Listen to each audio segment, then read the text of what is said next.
you're watching Abroad News Network. So today we are joined by Kajol, who shares her life, personal moments, and cultural experiences from South Korea on her social media.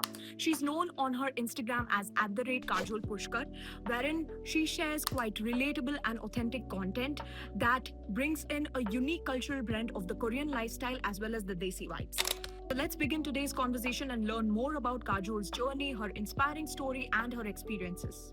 Namaskar, Kajol ji. Welcome to Abroad News Network. So, we'd like to inform our viewers that Kajol ji will be joining us and she's currently living in South Korea. So, Kajol, could you please tell us since how many years have you been living in South Korea and what has your experience been like there? First of all, I would like to thank ANN to help me on their channel, and I will try my best to help the viewers as much as I can by sharing my personal experience of living in South Korea. So it's been almost 7 months since I've been in Korea, as I came to Korea around September last year in 2025, so it's pretty recent. And as far as the living experience in South Korea is concerned, it's been really great for me. Everything is really good, environment is really good, people are very kind, and transportation is very convenient. Like, everything is really good, there is no problem, and I'm loving it here.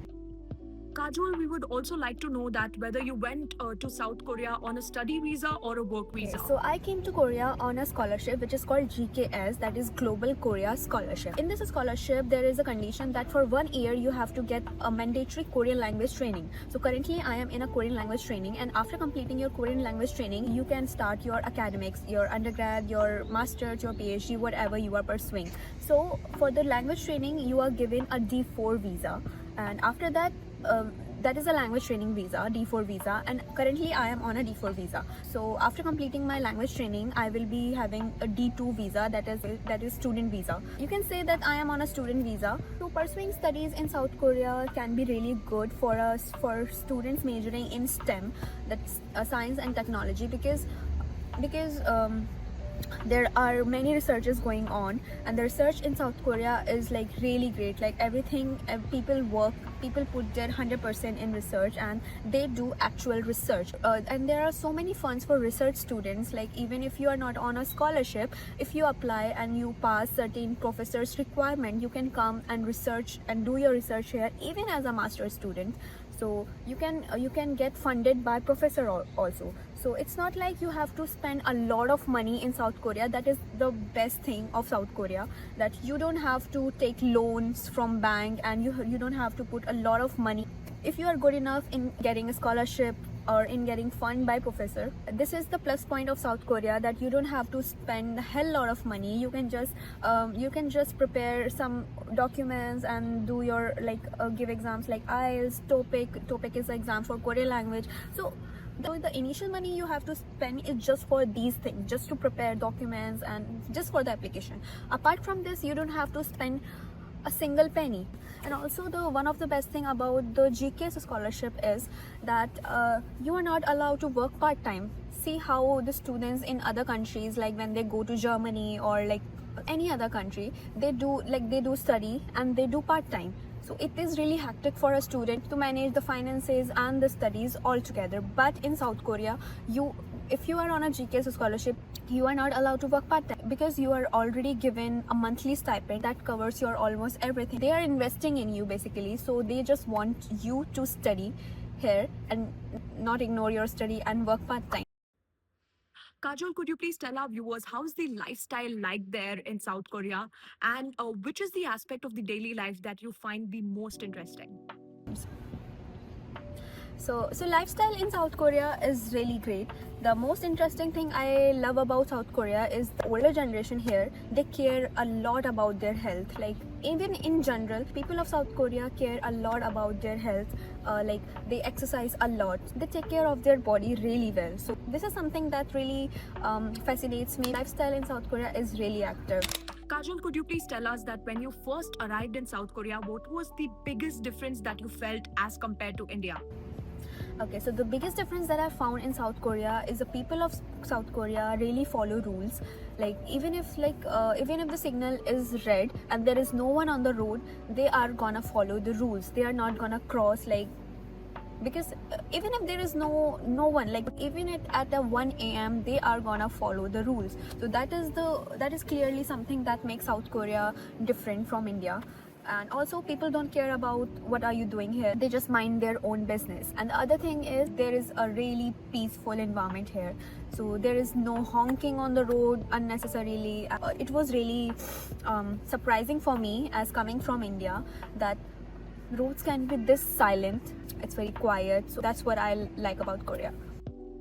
So, Kajol, what kind of work are you doing there right now? And roughly, what is your monthly income? Are you able to save anything or not?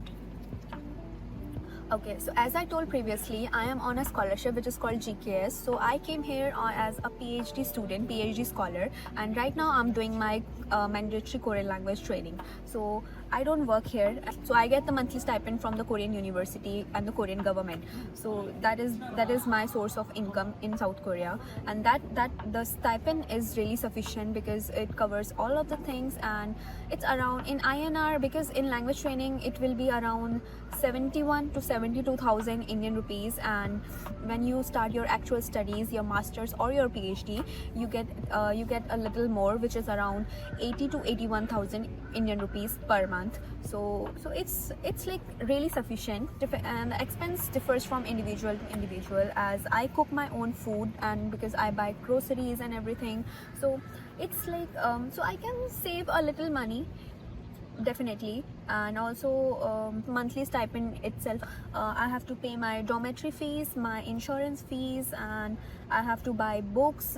Basically they give you money and you have to do everything from this money, so you have to manage your expenses well to be able to save, because South Korea is very expensive, so you have to be really smart with your expenses. So if you spend wisely and do not spend unnecessarily, you can save a little money, so that's not a problem.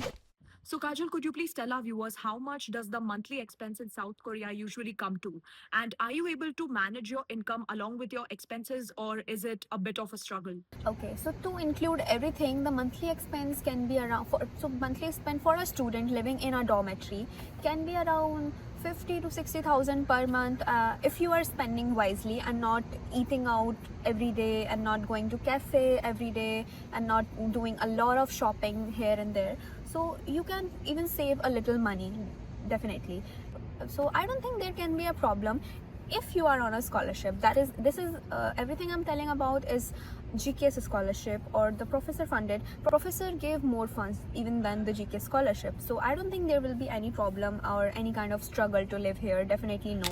So, Kajol, when you first went to South Korea, what was the biggest problems that you faced? And could you please give us a real life example to understand the situation better? And we'd like to know how you handled the tough situation. The biggest problem in South Korea is about the food. So when I come here, the eating out was really difficult for me because everything contained pork or beef. Even if you buy the chips or the biscuits from the supermarket, they contain pork and beef, because I don't know, some kind of animal fat. So they do contain those things. So I struggle a little to find the food that I can eat. But later it was not a big problem. I started cooking. There are university cafeteria that offer food, but again it contained pork and beef. So Kajol, what sacrifices did you have to make for a better life? Is it family comfort or something else? so yeah, this is the thing, that if you want to achieve something, you have to lose something. So obviously I came out of my comfort zone, and I was also selected for PhD back in India. So but I chose to come here because you will get a lot of opportunities, you will get a lot of exposure, and it will be really good for you if you study out of your country. So leaving behind your parents and your comfort zone can be really hard, but it is about the career and making life for yourself and your family. So it is a difficult step, but it is really important. So I chose South Korea even if it was hard for me. So, Kajol, we would like to know that how is the Indian community there in South Korea? And is it easy to find fellow Indians? And how are you managing the Indian food? Is it difficult, or how is it going? Oh yes, about the Indian community, there are a lot of Indian communities here, and they organize all the festival events like Holi, Diwali, and everything. So it's pretty good. You won't feel like you are missing something. And about the Indian food here, like Yeah, there are a lot of Indian restaurants. Like you can find Indian food, but it can be a little expensive, of course. Yeah, there is no problem in finding Indian food at all. So, Kajol, now we have a big question for you. Those who dream to go to big countries like Canada, US, or Australia, but cannot due to financial conditions, so can South Korea be a dream destination for them instead? Okay, so for this question, I would like to say that South Korea is definitely a good choice, apart from US, Australia, or Canada like country. But the thing is, if you are thinking to come to South Korea thinking it would be cheaper than the country like Australia, Canada, and US, that is not the case at all. Because South Korea is really expensive. Like, and the thing is, which is the most important thing I would like to tell the viewers, that if you are not interested in learning the South Korean language, I would not advise you to come here unless your program is completely in English, your professor speaks English, and you have like and your basically everything is in English, which is rarely the case here in South Korea. So if you are like willing to learn a language, if you are willing to learn a new language and willing to give your 100% in learning the South Korean language, I would say South Korea would be one of the best choice for you.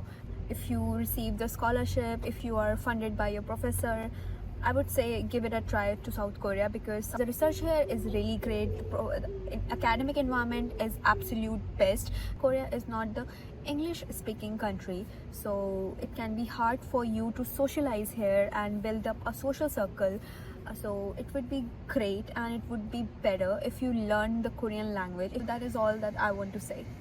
And South Korea already developed a lot in a really short span of time, and there are a lot of researches and study that we can do and learn from here and also imply back in our country. So South Korea can be one of the great destination for the students who wants to study abroad, and all the very best for the future applicants if you want to come to South Korea. Thank you very much. All right, thank you so much, Kajol, for having this insightful conversation with us. I'm sure both us and our viewers had a great time. And if you like our video, then please do hit a subscribe to our channel and don't forget to like and share. Thank you.